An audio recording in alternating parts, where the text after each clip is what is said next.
Yes, Ned. Last week I had asked you about Narendra Modi and how the US has compromised on some of its values. And the BBC just released a documentary on Modi, on how he had butchered. And the report was just released, it was a government report.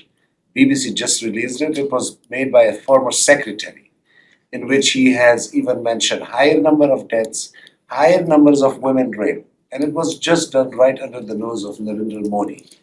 I had never challenged the strategic interest of the US with India, but I regret the fact that since last 8 years that I've been covering the State Department, I have not seen once an official standing here at UC condemning Narendra Modi himself individually, not just as a prime minister, but individually his acts.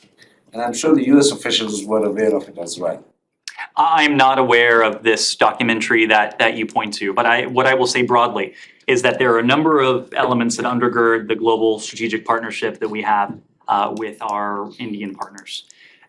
There are close political ties, there are economic ties, there are exceptionally deep people-to-people ties between the United States and India. But one of those additional elements are the values that we share. The values that are common to American democracy and to Indian democracy.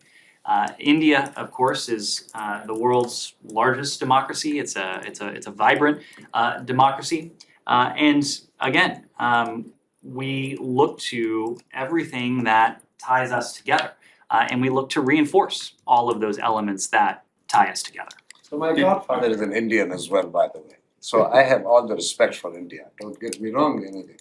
But I just regret the fact that how is it possible that the State Department officials who were posted there at that time did not know that this individual who's a former chief minister, it happened right under his nose. 2,000 people were burned alive.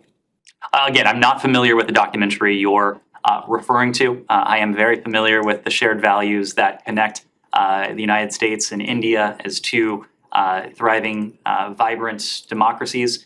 When we have concerns about actions that are taken in India, we've voiced those. We've had an occasion to do that, but we want first and foremost to reinforce those values that are at the heart of our relationship. One follow-up, but do you think that such foreign policy has affected President Biden's Indian voters here in the US though? We don't think about it through those terms. I don't think about domestic politics, and neither does anyone in this building. Yep.